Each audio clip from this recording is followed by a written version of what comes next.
Hello friend, welcome back to knowledge hub of Rajendra Malvi. और आज हम बात करने वाले हैं कि एग्ज़ाम प्रिपरेशन में हम कौन कौन सी मिस्टेक्स करते हैं। तो आइए समझते हैं एग्ज़ाम प्रिपरेशन या यूपीएससी पीएससी किसी भी एग्ज़ाम प्रिपरेशन में कौन कौन सी मिस्टेक्स जनरली हमसे होती हैं। सबसे पहले मिस्टेक है शॉर्टकट। जब भी हम किसी एग्ज़ाम की तैयारी करते हैं तो हम हमेशा शॉर्टकट को अपनाते हैं। शॉर्टकट को अपनाने का कारण क्या है, क्यों इसके पीछे लोग या ज़्यादातर लोग भागते हैं? इसका मेन कारण है कि हम किसी की सफलता को देखकर अपनी तुलना कर बैठते हैं और अपने आप को काफ़ी पीछे पाते हैं। हम उसके हार्ड वर्क को नहीं देखते हैं। हम सोचते हैं कि हम भी इसकी तरह जल्दी से बन जाएं, यह सफलता हम प्राप्त कर लें। और सफलता की जल्दबाजी में हम हमेशा शॉर्टकट को अपनाते हैं।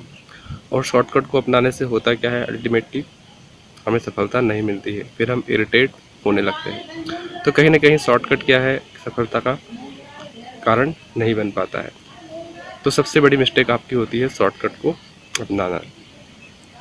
दूसरी मिस्टेक जो जनरली या सामान्य तौर पर हम करते हैं, और उस मिस्टेक का नाम है कि किसी की दी हुई एडवाइस को बिना एनालाइज किए एक्सेप्ट करना और उस पर चल पड़ना।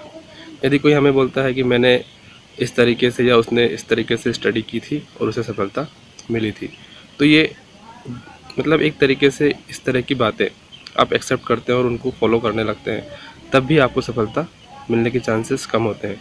कि हो सकता है कि उसकी बातें सही हो या हो सकता है उसकी बात गलत हो, लेकिन इन सभी बातों को मानने से पहले आप खुद इस चीज़ को एनालाइज करें, रियलाइज़ करें कि ऐसा करने से क्या आपको सफलता मिलेगी। क्योंकि जनरली हमें दूसरों की बातें इसलिए अच्छी लगती हैं कि हम अपनी ही चीज़ों से सेटिस्फाई नहीं होते, या हम अपने जो लॉन्ग टर्म की स्टडी है उससे भागना चाहते हैं और कोई हमें शॉर्टकट बता देता है या कोई ऐसी एडवाइस दे देता है जो शॉर्टकट की तरह होती है, उसे हम फॉलो करने लगते हैं। तो दूसरे की एडवाइस मानने से पहले भी आप अपने आप को समझें, रियलाइज़ करें या उस चीज़ को जानें कि ये बात कितनी सच्ची है और कितनी झूठी है।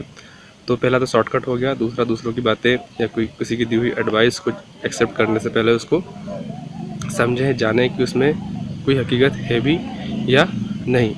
तीसरी है, जब भी आप किसी एग्ज़ाम की तैयारी करते हैं तो कोई आपको किसी दूसरे टारगेट के बारे में बता देता है कि ये नहीं, ये इसमें तो सफलता आपको नहीं मिलेगी, कोई दूसरी चीज़ आप ट्राई कीजिए। या तो उसमें भी क्या होता है कि आपने जो अभी तक मेहनत कर ली होती है उसको आप स्किप करने लगते हैं, या फिर आपका माइंड सडनली चेंज हो जाता है। तो इस प्रकार की एडवाइस से भी आप बचें। यदि आप फुली डेडिकेटेड है अपनी स्टडी के लिए, तो फिर आपको दूसरों की एडवाइस नहीं सुननी चाहिए। हाँ, यदि आप खुद भी इरिटेट हो चुके हैं, खुद भी स्किप करना चाहते हैं तो बात अलग है, लेकिन यदि आप रियल में स्टडी करना चाहते हैं और इस तरह की बातें जब आप सुनते हैं तो कहीं ना कहीं आपका माइंड चेंज होने लगता है और स्टडी से फोकस हटने लगता है। तो इस तरह की बातों से भी आपको बचना चाहिए।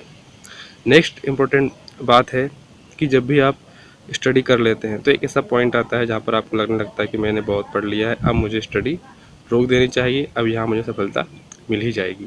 तो ऐसा जो सेटिस्फेक्शन है वो कहीं ना कहीं क्या होता है, आपको आपके स्टडी पर फुल स्टॉप लगा देता है। और फिर एक छोटा सा फेलियर या छोटी सी गलती जो यदि आपने एग्ज़ाम नहीं क्रैक कर पाया तो फिर आपकी स्टडी वहीं पर फिनिश होने के चांसेस ज़्यादा होते हैं। तो कभी भी ऐसा ना समझें कि मैंने पूरा कंप्लीट पढ़ लिया है या मैं सेटिस्फाई हो चुका हूँ, अब मुझे सफलता मिल जाएगी। ठीक है, तो निरंतर अपनी स्टडी को कंटिन्यू करते रहें, स्टडी को एनहांस करते रहें, नॉलेज को बढ़ाते रहें, तो तभी आपको सफलता मिलेगी। तो आई होप मेरी दी हुई एडवाइस आप लोगों को समझ में आई होंगी।